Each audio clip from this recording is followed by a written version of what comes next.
Blessings and peace be with you. Welcome to High Country United Church. This clip was shot 2 months ago in April, getting ready for Easter, and it still makes me laugh. Wherever you have come from, know that you are welcome here in all of your quirkiness or all of your heartache or all of your joy and celebration. We celebrate you and we want to get to know you. Even in this time of pandemic when we literally aren't meeting on our property, we still want to know your story. And 2 months later, after this clip was shot, I thought about this week and thought how even different this time feels than 2 months ago. We enter a new worship series this day. Here is where we'll be going next. Now moving into quote-unquote ordinary time. In the liturgical calendar, we call these next months, which is the longest time of our liturgical year, ordinary time. Essentially, it is a time of growth. So we've come through Lent, which is a time of going inward to find out where we need to shift and change. We've come through Resurrection and Eastertide, where we've been focusing on practicing resurrection and believing that the tomb is empty. And what do we need to do to continue to practice our understanding of new life and transformative looking into our world?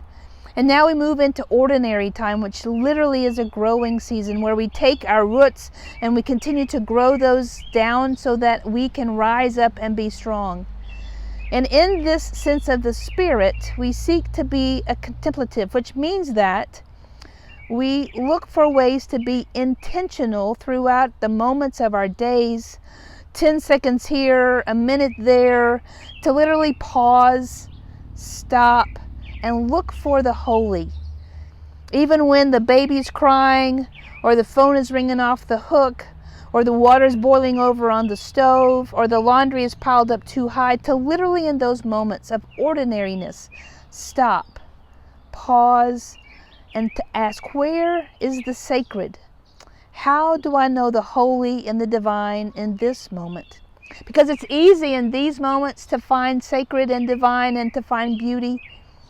And our call, our work in this next season of growth is to look into those moments that it's too chaotic, when the news is too horrific, to know where to look for beauty in those moments, and to look for the holy and the divine, or what the holy and the divine is breaking open in us that needs to be purged, such that we can know forgiveness and healing, which then creates a world of love and grace that's available not just to me, but that is available to all.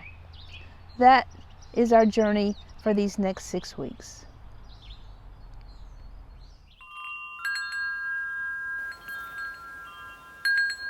One thing I ask of you, divine goodness, one thing I seek, that I may dwell in your house all the days of my life, to gaze on your beauty and to meditate in your temple. In the beginning, the Creator was beguiled by beauty, and so set in motion a world. This world was of immense beauty and goodness. All beings are beautiful, full of the essence of sacred worth, sensed not by the eyes, but with the Spirit.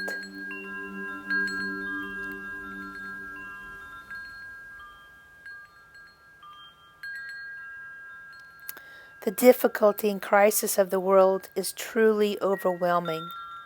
For many, it is virtually impossible to bear without very deep resources.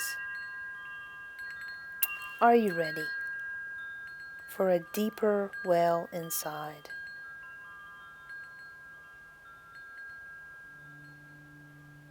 Divine goodness, prepare my spirit to see and be beguiled by the beauty of life. Amen and amen.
Divine Goodness, Holy One, pause us for this moment.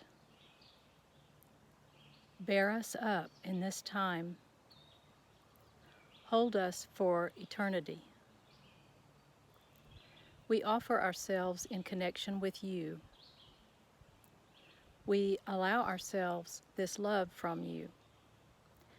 We release ourselves into your presence. And all the people say, Amen. Hello, welcome to High Country UCC Kids Connection. My name's Sandra. My grandkids call me Eva, and you may call me Eva too if you wish. Now, we're going to go in search of beauty. So, we'll play I Spy Something That Is Green. Is it the grass, you say? Nope, it's not the grass I'm thinking of. Is it the shrubbery? Nope, that's a darker green, but that's not the green I'm thinking of. And it's not the hosta green. We're going to look higher. It's the green of the leaves.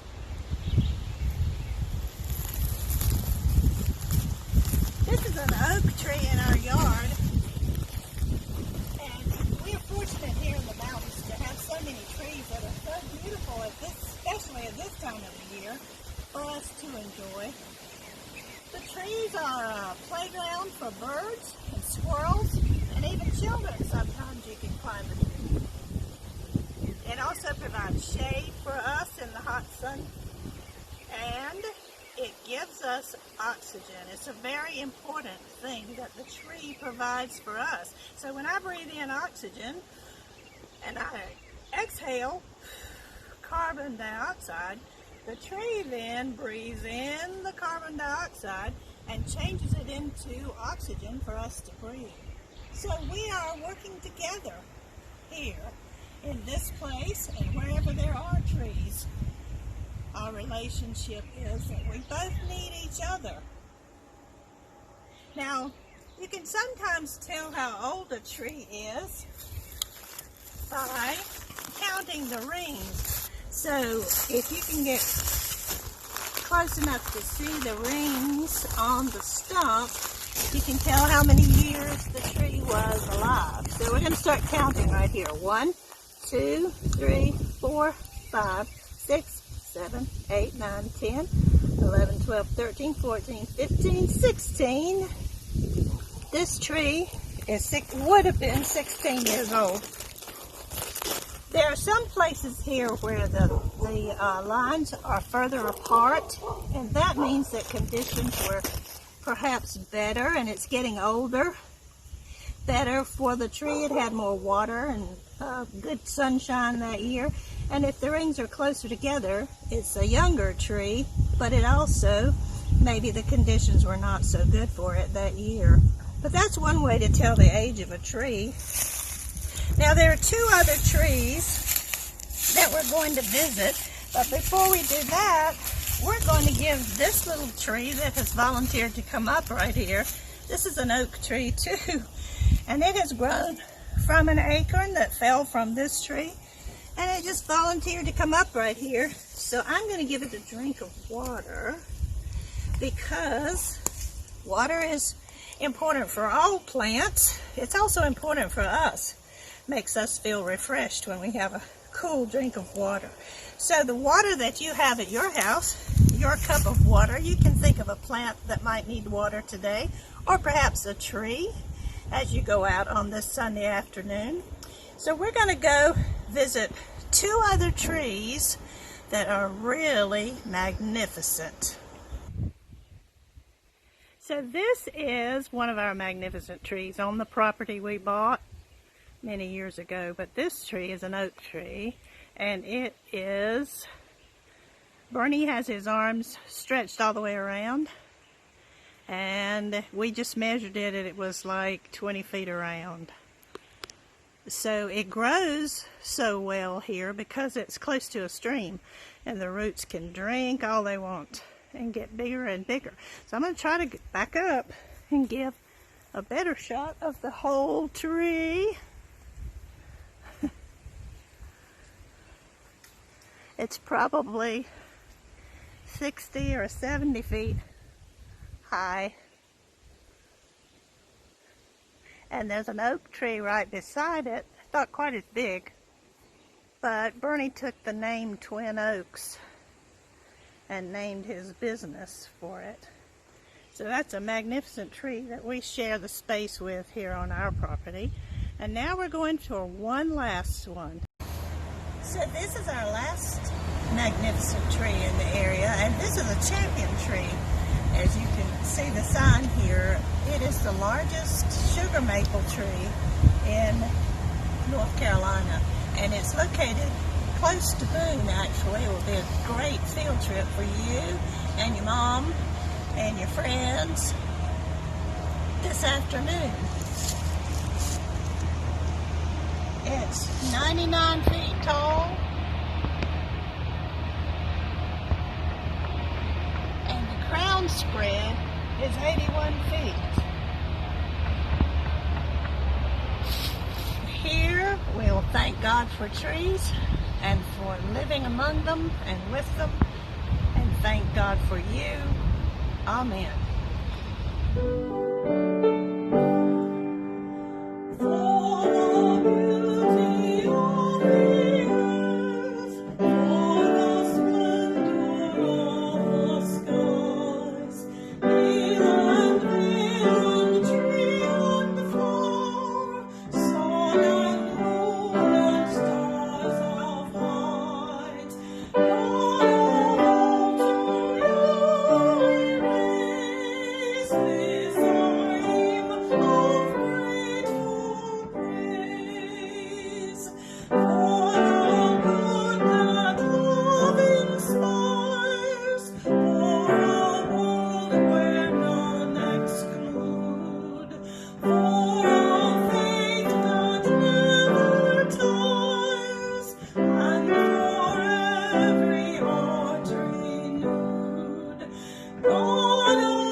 Ezekiel 31, 3-7. Look to Assyria, once a Lebanon cedar. Beautiful branches, dense shade, towering height. It is top among the clouds. Springs nourished it, and deep waters made it grow tall. Their streams flowed around its base, sending their channels to all the trees in the country. So it towered high above every other tree of the field.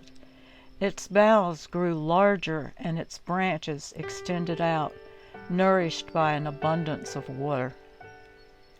All the birds of the air nested in its boughs. Under its branches, wild animals gave birth to their young. All the great nations thrived in its shade. It was majestic in its beauty, with its spreading boughs, its roots reaching deeply into an abundance of water.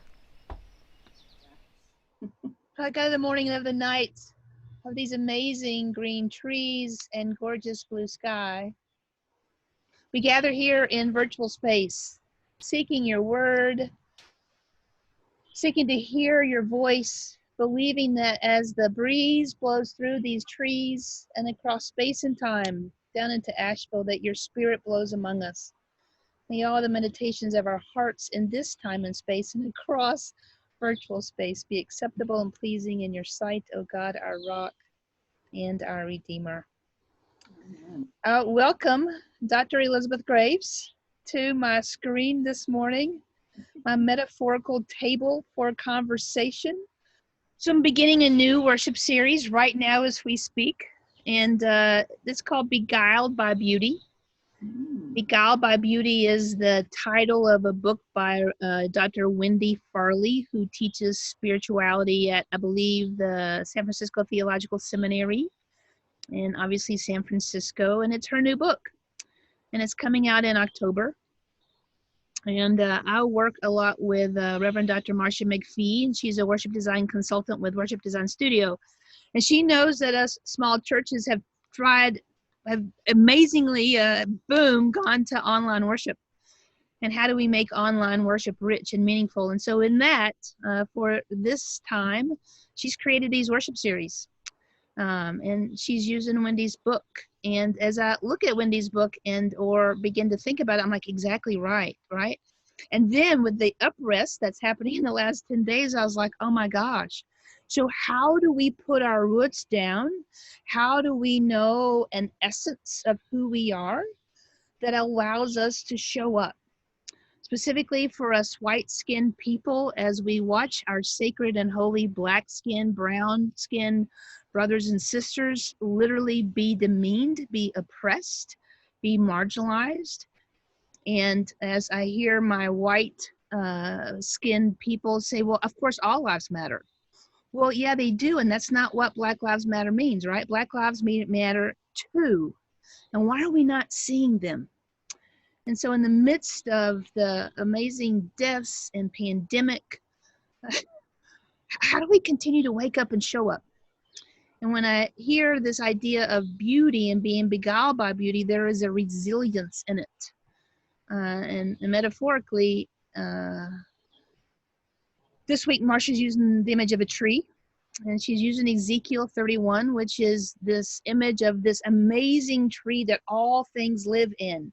It provides shade, it provides home, it provides oxygen. And yet its roots are growing deep and tapping into something that's allowing it to be this great big thing. And we also know the end of the story, right? And just a few verses later, the tree gets uprooted and topples. And the tree is metaphor as actually Pharaoh of Egypt. And there is this moment where this tree is providing all this. And it's confusing. And yet as we see stories of emergence and our scientists and our other essence people are beginning to awaken us to the amazing pieces of trees and how we are to find our sustenance in them and looking towards them. So every week I've been coming at the reality of, okay, we're living in a pandemic. We're living in supposedly the wealthiest nation of the world. Supposedly we are the bomb. And we live in this, I think, falsehood of exceptionalism. And it is happening to us. And now here, social unrest is happening and we're in the midst of a revolution. So where do we find our resilience? As people of faith, of people understanding that we have a spirit to us. I'm not just this physical dimension. But somehow when I look out my eye sockets and I imagine that I'm some being, and I'm living in gorgeous Western North Carolina, there's a resilience here. But it's not just seeing the beauty, right? But there is a deeper essence of God's love that is beguiling me to open me up to a grace and a mercy that causes my mouth to open and to speak. I didn't want to say all that until I heard you, so I might put that at the end, but that's where it's coming from. I think, what I heard in what you said was beauty as majesty and as almost this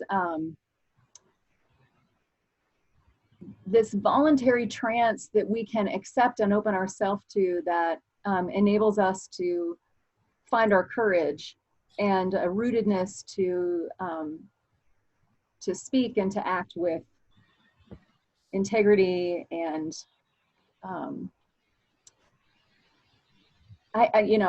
righteousness comes to mind, in the divine sense, but with rightness.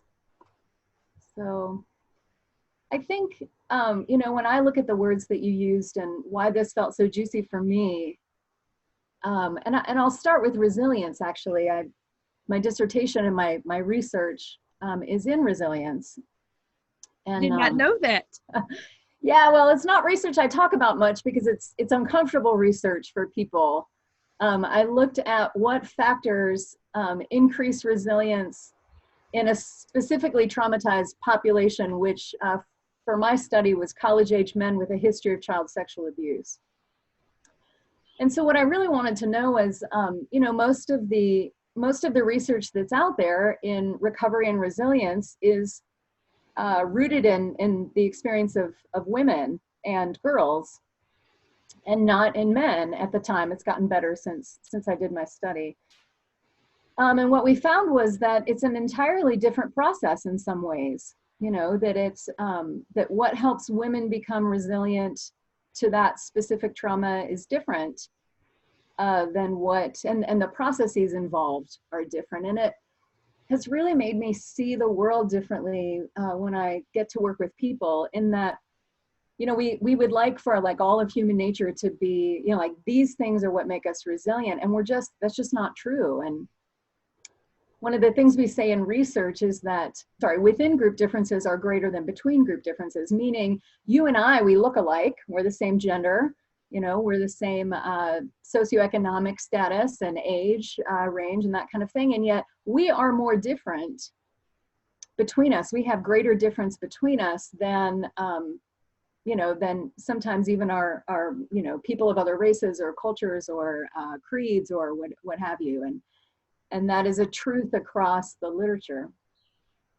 And so how do we hold spaces for both? You know, those people who've had a trauma have a need for being together and healing together, and also how they will go about that, even though they may look the same, is very, very different. And so we have to, you know, not look at researchers and practitioners. We have to not look at groups of people that we identify as a group and say, oh, this is what will make this better for this group, because it's going to be so different and individual for everybody. I think the reason I asked about resilience was that I think it's maybe not, for me at least, I think it's really not what we're going for right now. There are these different things that we could be shooting for. And there's surviving an individual trauma, or surviving this time, the chaos of this time. So surviving is just a baseline. And then there's, you know, all these levels. And resilience is the next level. And so resilience, as Richardson defines it, is really just, you know, you were going along at this level, and then you hit a rough spot and your functioning went down. And resilience is really just about returning to that same level of functioning. And I hope for our society right now, global and in the US, that this will not be an issue of resilience, that we will not go back to a pre-chaotic functioning level. You know, I would like to see us in the next level up, which is thriving, or what we call post-traumatic growth. And post-traumatic growth is, you know, you're going along at this level, you hit, you know, a real trauma or a chaos event, and then through a process of healing and recovery with your community, you exceed your previous level and go on. And I certainly, that's my hope for this time, that we can leave behind some of the structures that really keep people in systems and institutionalized oppression patterns, and leave this behind. But I do think it will probably have to be it's not going to be a patchwork. We're going to have to throw out whole systems, I think, in order to make this long-term sustainable. And that, to me, is beautiful. Wow, that just went deep. Are you saying that to throw out a whole system is beautiful, or the entire process of seeing that we need to throw out entire systems so that we all move to an understanding of healing and thriving is beautiful? That's a good question, Tamara. Let me go back and talk about my definition of beauty, because again, I think, Thank you. Yep. you know, these terms, if we aren't really careful about what we're saying, could be really incendiary. You know, Absolutely. I'm noticing myself breaking down, and I'm not wanting to do that around this, because we know white women's tears in this have not been helpful in the past in racial unrest. But I can't watch that awful video of George Floyd without being horrified to my core, that somebody's last minutes on earth would be spent that way. And so And I realized that that is just a microcosm of the macro that has gone on for centuries in our nation, and not just our nation, but profoundly so in our nation. And so I just want to be clear that I do not see beauty in that. But what I do see beauty in is, gosh, let me go way back, Tamara. I'm going to go back to, when I was 18 and somebody first exposed me to Keats. I fell in love with Keats and Mary Shelley when I was in college, and just the questions and the turning things upside down with this beautiful language in ways that really challenged people, but also did it in a very beautiful way. Again, that challenge and beauty, shaking up and getting rid of all, some of those constraints, but doing it in such a way that people were invited into a space of beauty. And Keats wrote in a poem called Ode on a Grecian Urn, something, and I'm going to slaughter this, but it goes something like, beauty is truth and truth is beauty. And something like, that's all there is to know on earth and all we need to know. And I'm sure I just slaughtered that, but I go back to that during these times and I say, what is beauty? And if we look at beauty as truth, as something that endures, the things that don't die, the things that we can look at and we can see, this is truth. Nature, gorgeous nature around us, this is truth. It will endure long after we're gone in some form, the earth, Gaia.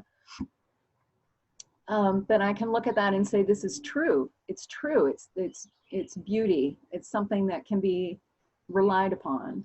And I think about the divine in that way too.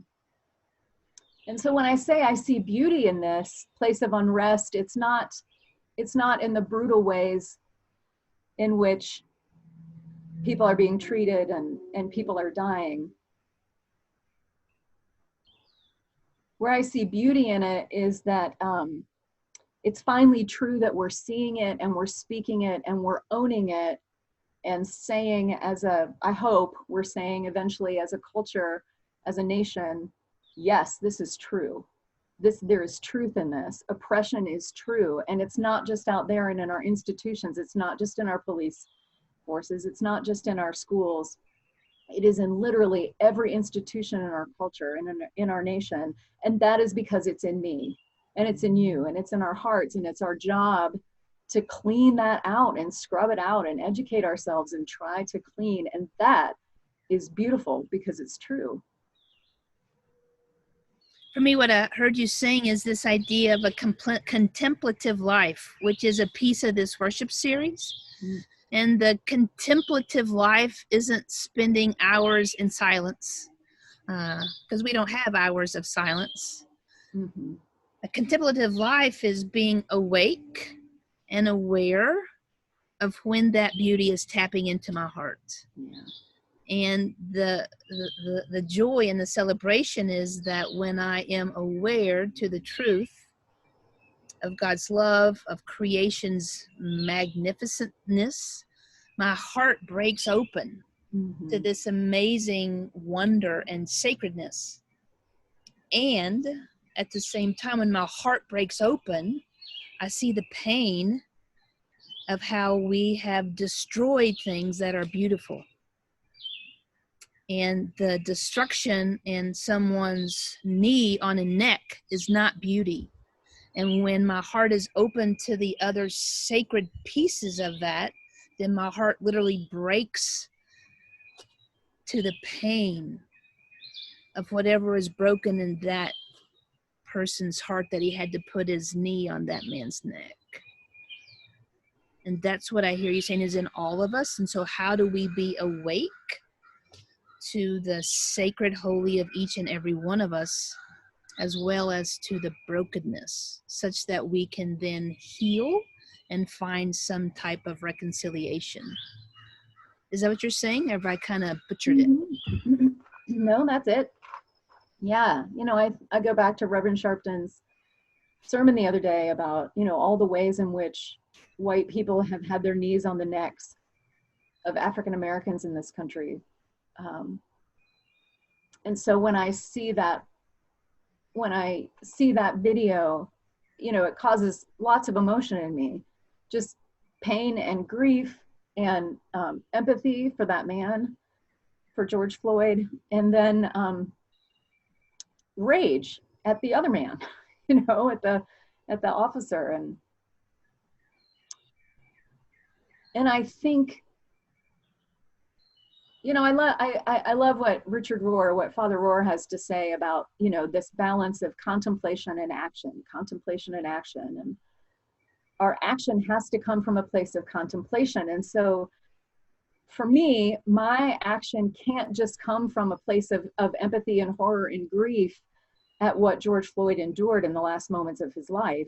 It has to also come from the rage that I feel at that officer, because I too have had my knee on the necks of African Americans in my life in ways I'm not even aware of, you know, moments that I should have risen with courage to say something that I didn't, or to,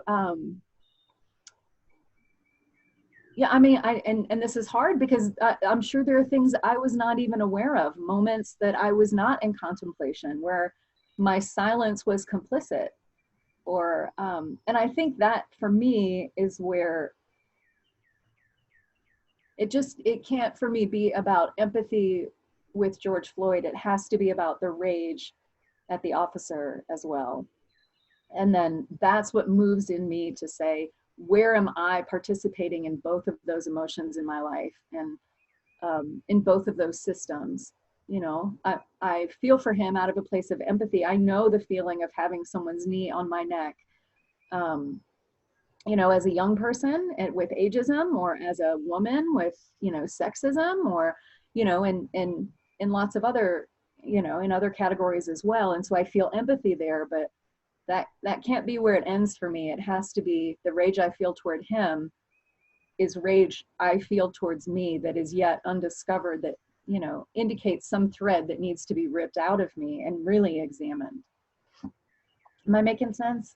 Yeah, noticing demands that we live differently. So Yeah. when we notice, when we're awake to, it demands that we live differently. And if not, we're just going to stay in the tomb from a Christian perspective, right? Right. So if we're going to actually leave the tomb and live into a life of resurrection, we have to know what we have to die to, what we have to be crucified to, so that we can live into a different iteration of who we are called to be. Yeah. Maybe not called to be, but who we have been created to be, or manifesting in creative consciousness. Yeah. And so from, and you know, it sounds so fun and easy. Why would we not want to do that, right? And the challenging part of this text, specifically in Ezekiel, is you have this gorgeous picture of this tree that's a home, that's providing oxygen, that's providing shade, that's providing beauty and greenness. And then a few chapters later, the tree is toppled. So it's confusing, right? And I think to live into this tension, I use the word tension a lot, I think we have to be called into that. And so the beauty of the process and the beauty of understanding that we truly are all one is that there is a complexity to that. And to live down into that complexity somehow means that we have to notice it all. To know that we are worthy and holy. You know, and a piece of what you've helped me to do is to realize and to live into my worthiness and my holiness, which is why, for me, community is so important, is because when we rub against each other, you know, that Proverbs that says, as iron sharpens iron, we sharpen each other. And for me, that's the beauty of, and the beauty and the challenge of living in community is we get to open ourselves to all that we are. Realizing that in our holiness and worthiness, as much as we can take on, we then give that off. Therefore, if we can't accept love and beauty and grace, somehow that closes us off. What comes up? So I'm going to leave you on a cliffhanger. Know that this entire conversation will be posted this afternoon, June the 7th, and you can watch it in its entirety and to watch where it ebbed and flowed, because the Spirit was present. I learned and grew, and I hope you will make the time and effort to watch it. And as we transfer into the next part of this time together, I invite you to allow the Spirit to wash over you and to imagine the depth of your beauty and the depth of the beauty all around you, watching the dance as it happens.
Noticing our senses, noticing the dancing, noticing what is around us demands that we live differently.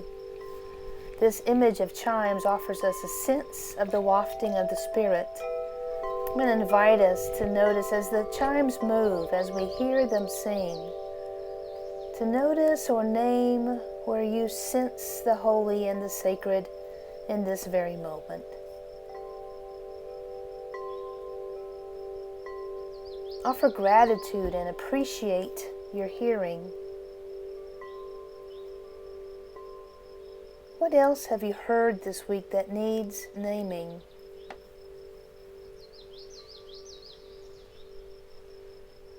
What other gratitudes need naming in this moment?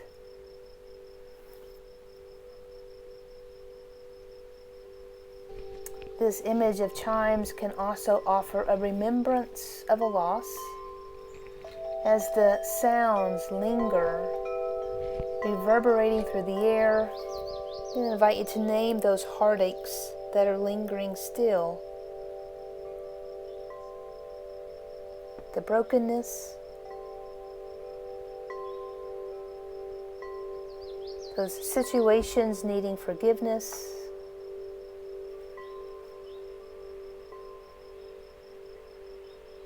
where are you being connected with your own heart as it resonates with empathy?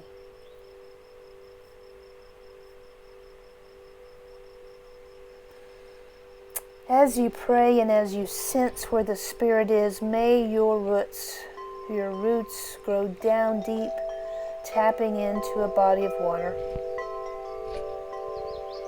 as we watch animals and our own being have a thirst, as we pant for something that quenches our longing, may we too find a nice glass of water. And as we drink it, this week and into these next days, I'm going to invite you, each time you take a drink of water, to imagine, who do you need to offer a drink to? Who is thirsty, or what is longing with a parched throat, that you might reach out to and offer your own heart. In all these things we ask, Amen and Amen.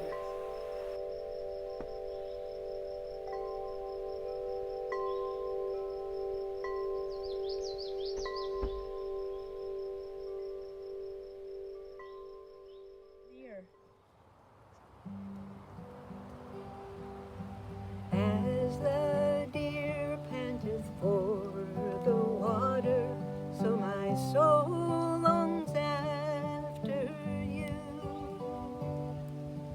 You alone are my heart's desire, and I long to worship you. You alone are my strength, my shield.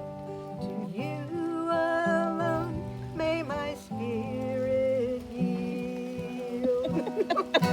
You alone are my heart's desire, and I long to worship you.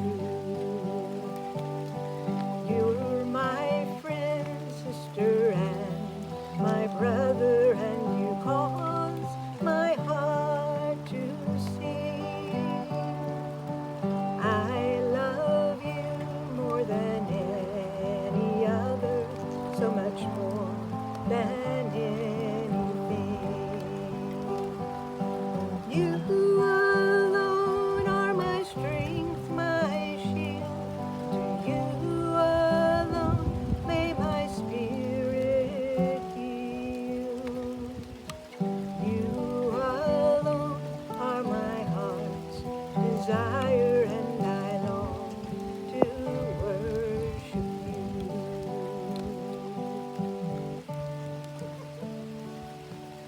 I cast all my cares upon you.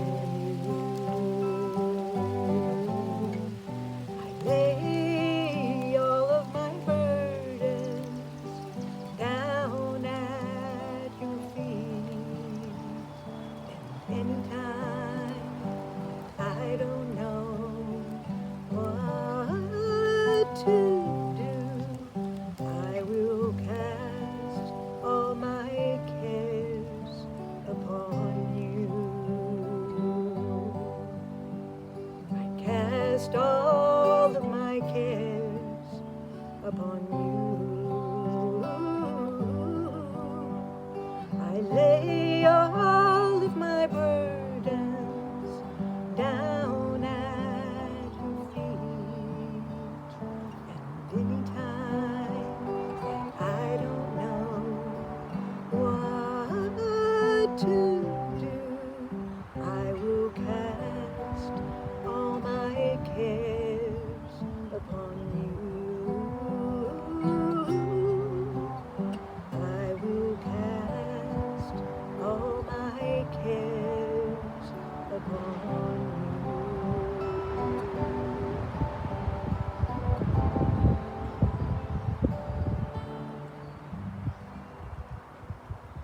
Did you notice when the rain came and when it stopped what you were singing? I did know.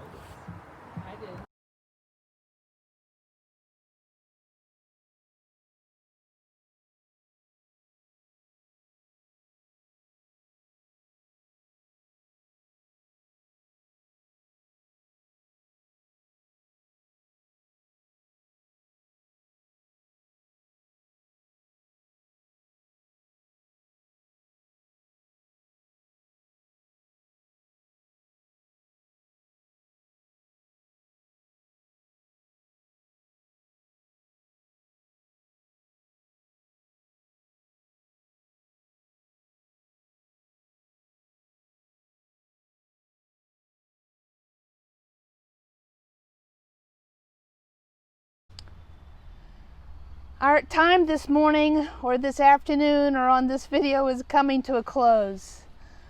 Know that the conversation that Elizabeth and I had earlier was a small portion of a much larger conversation. If you would like to see that conversation in its entirety, that will be posted as well where you saw this video, whether that's on YouTube, on our YouTube channel, or on our Facebook page, or a link to it somewhere on our website at highcountryucc.org. Thanks for joining us, and may beauty beguile you into a sense of awe and wonder, such that your heart would both receive and break open, offering the world an amount of love that transforms.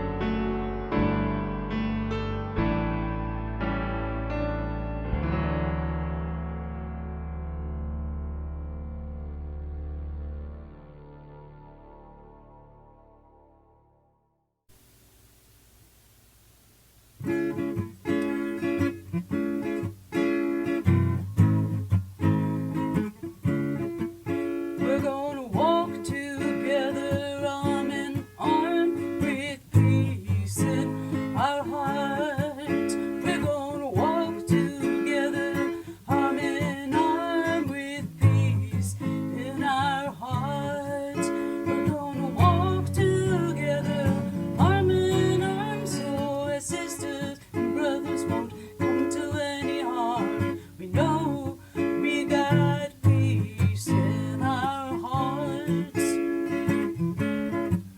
We're gonna walk with every color and tribe with peace in our hearts. We're gonna walk with every color and tribe with peace in our hearts. We're gonna walk with every color and tribe, 'cause we're stronger together than when we're apart. We know we got peace in our hearts. We're gonna stand for the earth and the children too, with peace in our hearts. We're gonna stand for the earth and the children too, with peace in our hearts. We're gonna stand for the earth and the children too, 'cause it'll take everyone to make the stream come true. We know we got peace in our hearts. We're gonna stare into the face of the hateful mind with peace in our hearts. We're gonna stare into the face of the hateful mind with peace in our hearts. We're gonna stare into the face of the hateful mind. All we gotta do is let our love light shine.